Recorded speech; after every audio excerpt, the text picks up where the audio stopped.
अभिमन्यु। दादी, आप क्यों इतना चिंता कर रही हो? धवी अभी आपके सामने है और बिल्कुल ठीक है। मैं आपको कैसे समझाऊं? वह पंडित एक ढोंगी था।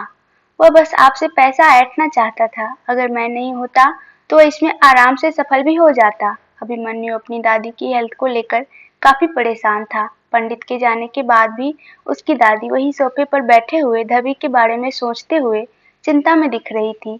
अभिमन्यु के डैड भी उन्हें को समझाने की हिम्मत नहीं कर रहे थे। शायद पंडित की बातों से उन पर भी असर हुआ था, पर अभिमन्यु ऐसा नहीं कर सकता था।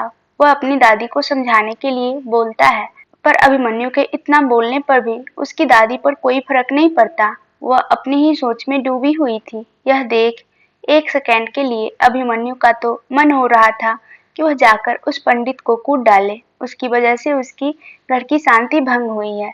दादी, रमन, मैं चाहती हूँ तुम किसी दूसरे पंडित से अभिमन्यु और धवी की कुंडली दिखाकर शादी का एक डेट निकलवाओ। मैं अब बच्चों की शादी में लेट नहीं करना चाहती। हो सके तो धवी और अभिमन्यु के शादी से धवी के ऊपर का संकट कटे। रमन, जी माँ, मैं देखता हूँ। अपनी माँ की बात का जवाब देने के बाद रमन वहां से घर के बाहर चले जाते हैं। रमन अभी कहीं और नहीं, अपने दोस्त प्रणब चटर्जी के घर आए थे। प्रणब से सारी बातें बोलने के बाद रमन अभी अपने सर पर हाथ रखे हुए बैठे थे। वही प्रणब का भी वही हाल था, पर प्रणब साइंटिस्ट थे। उनके पास रमन से कहीं ज्यादा सोचने की शक्ति थी। प्रणब चटर्जी, रमन यार, तुम भी ना किस पंडित की बातों में आ गए। मानसी बिल्कुल ठीक है, तू चिंता मत कर। वैसे भी मुझे लगता है मैंने उसके अंदर जितना डेटा इंस्टॉल किया है, उनकी मदद से तेरा बेटा बहुत जल्द उनके आगे पीछे घूमते हुए नजर आने वाला है। अगर ऐसा हुआ तो हम बहुत जल्द मानसी को उस बॉडी से आजादी दिलवा सकते हैं।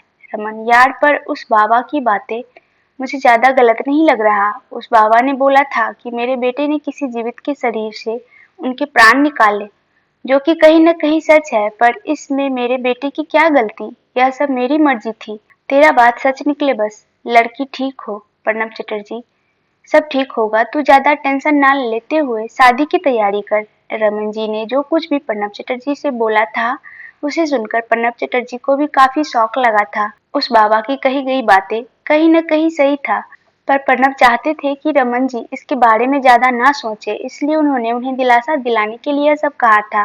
वरना मानसी को लेकर जितना वह पहले परेशान थे, अब उससे कई ज्यादा परेशान हो गए थे। प्रणब चटर्जी ने पहले ही रमन से इस बारे में बात की थी कि इन सब में उस लड़की के ऊपर खतरा भी आ सकता है।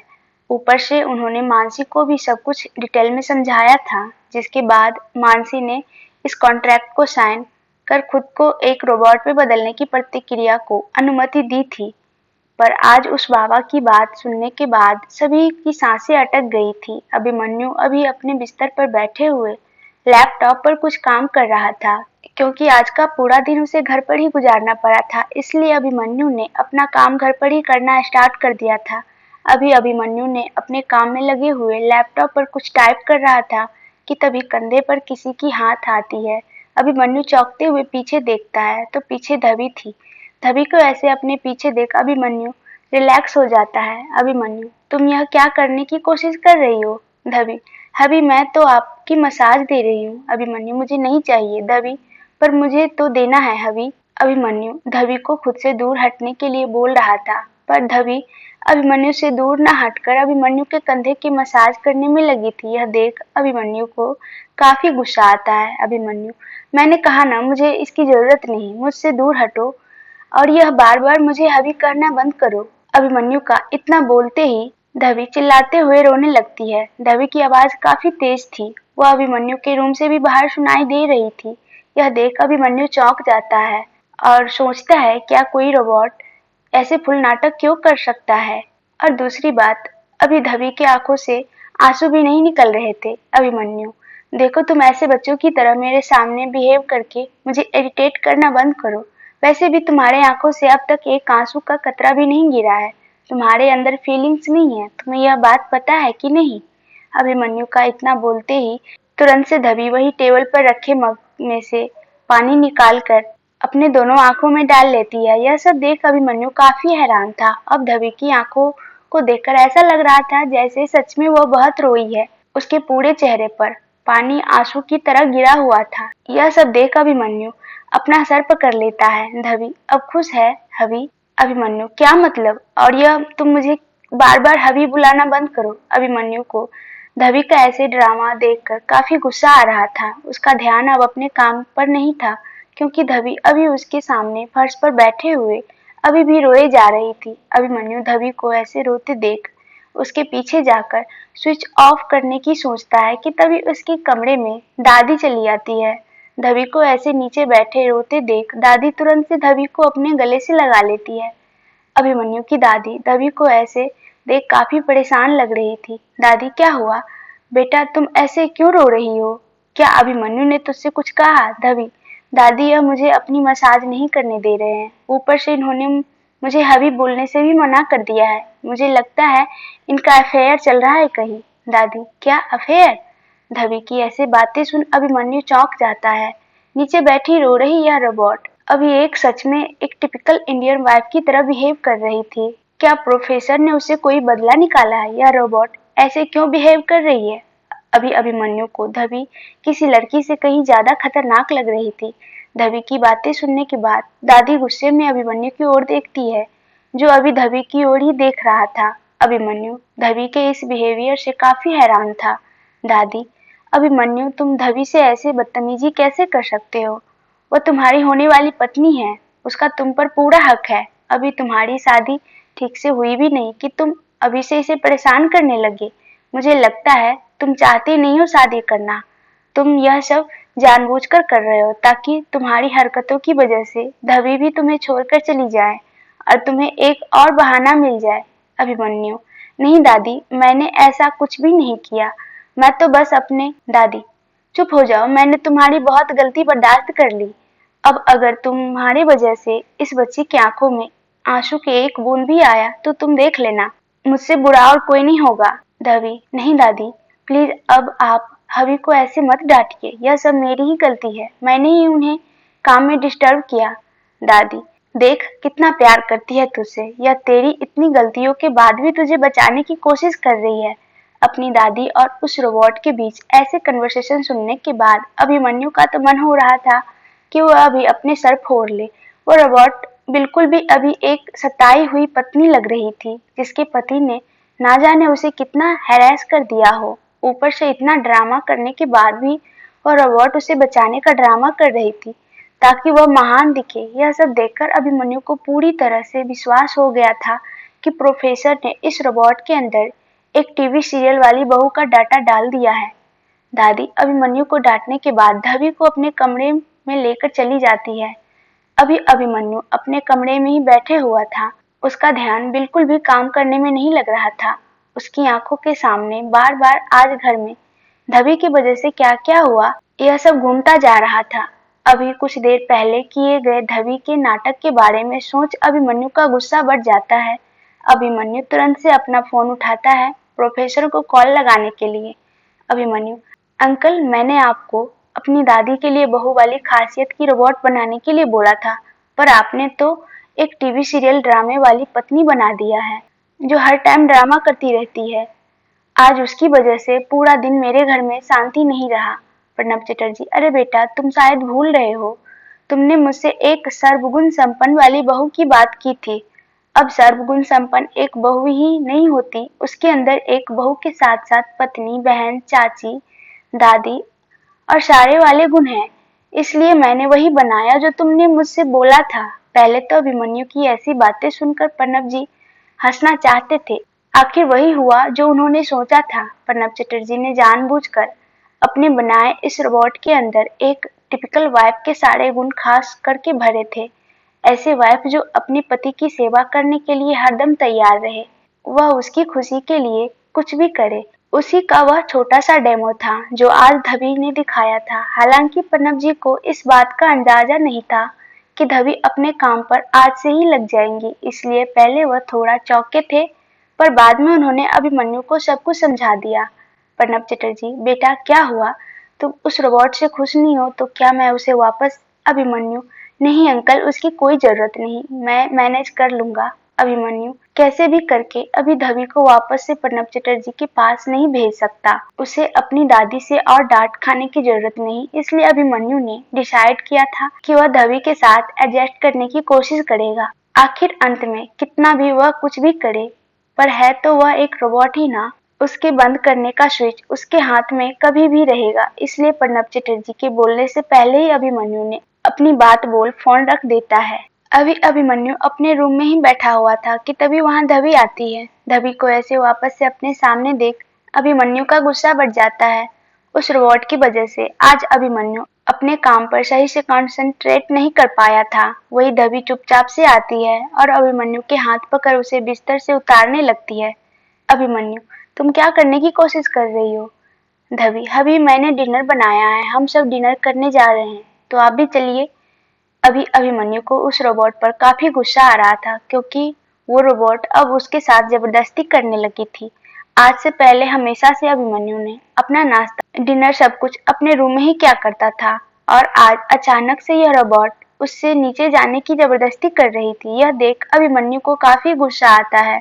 वह गुस्से में उस रोबोट के हाथ को खुद से दूर करने की कोशिश करता है, पर वह नहीं कर पाता। अभिमन्यु को अभी उस रोबोट का हाथ अपने हाथ से हटाना एक चैलेंज की तरह लग रहा था। वह अपनी पूरी ताकत लगा उस रोबोट के उस हाथ को वहां से हटाने की कोशिश कर रहा था, पर वह नहीं हटा पा रहा था, क्योंकि वह हाथ काफी स्ट्रांग था। वह नॉर्मल लड़कियों के हाथों की तरह नाजुक हाथ नहीं था, जिसे अभिमन्यु आराम से हटा पाता। धवी, अभी मुझे लगता है आपके पैरों में तकलीफ है। कोई बात नहीं, मैं मदद कर देती हूँ। अभिमन्यु को ऐसे बिस्तर से ना उठता देख धवी तुरंत से अपनी गोद में उठा वहां से आगे बढ़ने लगती है। यह देख अभिमन्यु काफी चौंक जाता है। वह चिल्लाने लगता है। वह बार बार धवी से खुद को नीचे उतारने के लिए बोल रहा था, पर धवी मान ही नहीं रही थी। अभिमन्यु जैसे ही अपने रूम का गेट पार करने वाला था, वह तुरंत से अपने रूम के गेट को पकड़ लेता है। वह ऐसे नीचे नहीं जा सकता था, वरना उसकी क्या इज्जत रह जाएगी अपने परिवार वालों के सामने। अभिमन्यु, मैं बिल्कुल ठीक हूँ, तुम मुझे नीचे उतार दो। मैंने कहा ना, नीचे उतारो। धवी, नहीं हवी, मुझे लगता है आपके पैरों में तकलीफ है, पर कोई बात नहीं, आपको नीचे तक पहुंचा दूंगी। अभिमन्यु उस रोबोट की ऐसी हरकत देख काफी परेशान हो गया था। उस रोबोट की वजह से अब अभिमन्यु को काफी गुस्सा आ रहा था। अभिमन्यु के कितना बोलने के बाद भी वह रोबोट उसे नीचे नहीं उतारना चाह रही थी। वही अभिमन्यु ऐसे अपने घर के लोगों के सामने नहीं जाना चाहता था, इसलिए कैसे भी करके अभिमन्यु उस रोबोट के पीछे की ओर झुकता है, जहां प्रणब चटर्जी ने उस रोबोट को ऑफ करने की स्विच बताई थी। रोबोट को बंद करने के लिए अभिमन्यु धवी के पीठ पर हाथ फेर रहा था। वह ऑफ बटन ढूंढने की कोशिश कर रहा था कि तभी उसके ऐसे करने से धवी शर्माते हुए बोलती है, अभी आप शायद भूल रहे हैं, अभी हमारी शादी नहीं हुई है, आप मुझे ऐसे तंग नहीं कर सकते। इतना बोलते हुए धवी शर्माते हुए अपने चेहरे पर हाथ रख देती है। धवी की ऐसी हरकत देख अभिमन्यु अपने हाथ की ओर देखता है, तो वह धवी की पीठ पर थी। यह देखते ही तुरंत से अभिमन्यु अपना हाथ खींच लेता है, पर तभी अभिमन्यु को ध्यान आता है उसके सामने खड़ी यह कोई लड़की नहीं, एक रोबोट है, तो भला उसे ऐसे छूने से क्या शर्म आ रही। धवी को ऐसे करते देख अभिमन्यु प्रणब चटर्जी को मन ही मन बहुत गाली देता है। प्रणब चटर्जी ने लगता है वह सारे गुण भी भर दिए जो अभिमन्यु लड़कियों में पसंद नहीं करता था। अभिमन्यु के लिए यह अच्छा मौका था। अभी धवी अपने चेहरे को दोनों हाथों से कवर किए शर्मा रही थी। यह देख अभिमन्यु उसके पीछे खड़ा हो जाता है, तो उसके सामने धवी की पीठ होती है। धवी सच में काफी सुंदर थी। उसके पीठ अभिमन्यु को काफी अट्रैक्टिव लग रहे थे। एक सेकंड के लिए तो अभिमन्यु उसको ऐसे देखने में ही खो गया था, पर तुरंत उसे ध्यान आता है कि अभी अभी उस रोबोट ने उसके साथ क्या किया था। अगर वह फिर से शर्माना बंद कर उसे उठा लेती है, तो वह इस बार फिर कुछ नहीं कर पाएगा। इसलिए तुरंत से अभिमन्यु धवी के पीठ के चारों तरफ देखता है, तो अंत में अभिमन्यु की नजर धवी के कमर के नीचे बने उस टैटू जैसे निशान पर जाता है। यह देखते ही अभिमन्यु धीरे धीरे अपनी हाथ वहां पर बढ़ाते हुए तुरंत से उसे क्लिक कर देता है। अभिमन्यु के ऑफ करते ही तुरंत से वह रोबोट पूरी तरह से चक्कर खाकर नीचे गिरने लगती है। यह देख अभिमन्यु उसे बचाने के लिए आगे बढ़ता है, तो वह रोबोट इतनी भारी थी कि अभिमन्यु भी उसके ऊपर गिर जाता है। धवी की आंखें बंद थी, पर उसका सुंदर चेहरा अभी अभिमन्यु की आंखों के सामने था। धवी की ऐसी खूबसूरती देख अभिमन्यु उसमें खो जाता है। वह अपनी हाथ आगे बढ़ा धवी के चेहरे पर आ रही उन बालों को हटाता है जो अभी उसके चेहरे को छिपा रहे थे। धवी के साथ ऐसे फर्श पर लेटे हुए उसे ऐसे देखने से अभिमन्यु की धड़कनें अचानक से धड़कने लगती है। अपनी हार्ट बीट की ऐसे बढ़ती रफ्तार को देख तुरंत से अभिमन्यु अपने सीने पर हाथ रखते हुए धवी के ऊपर से उठता है। अभिमन्यु, ये मैं क्या सोच रहा था, वह भी एक रोबोट को लेकर। नहीं, लगता है मेरा दिमाग खराब हो गया है। अभिमन्यु खुद को समझाता है कि वह अभी जो कुछ भी सोच रहा था, कर रहा था, वो कितना गलत था। अभी डिनर का वक्त हो गया था। नीचे बैठे उसके डैड और दादी अभी भी उन दोनों का इंतजार कर रहे थे और धवी ऐसे अभी फर्श पर लेटी हुई थी। अभिमन्यु उसे उठाकर अगर बिस्तर पर रख देता है तो उसे अपनी दादी के सामने यह बहाना बनाने का मौका मिल जाता है कि धवी अभी नीचे नहीं जाना चाहती। पर अगर दादी गलती से भी इस वक्त रूम में आ जाती है तो वह उन्हें ऐसे देख लेगी, जो कि बिल्कुल भी सही नहीं होगा। इसलिए अभिमन्यु वापस से धवी को बहुत मुश्किल से पलटाता है और उसकी कमर पर बने उस चीज को वापस से ऑन कर देता है। अभिमन्यु को इतना करते ही तुरंत से धवी उठ बैठ जाती है। धवी, अभी क्या हम नीचे नहीं जाने वाले खाने के लिए? अभिमन्यु, नहीं, चलो। अभिमन्यु देख हैरान था कि गिरने से पहले जिस बात को धवी बोल रही थी, उठने के बाद भी उसका सुई वहीं पर अटका था। तुरंत से अभिमन्यु की बात सुन धवी उठती है। वह उठते ही बिना कोई देरी किए अभिमन्यु की बाजू को पकड़कर उसे आगे चलने का इशारा करती है। अभिमन्यु इस बार बिना कुछ बोले चुपचाप से धवी के साथ चलने लगता है। यह बात अलग है कि धवी के साथ ऐसे चलने से अभिमन्यु को काफी अजीब लग रहा था। ऐसा कहना गलत नहीं होगा कि अभिमन्यु सिंघानिया, जिसके इशारे पर उसके सारे कंपनी के एम्प्लॉयर्स नाचते थे, वह उसके आने की खबर सुन अपने अपने सीट से हिलते तक नहीं थे। वह अभिमन्यु सिंघानिया अभी एक रोबोट के इशारे पर नाच रहा था, जबकि आज तो पहला ही दिन था।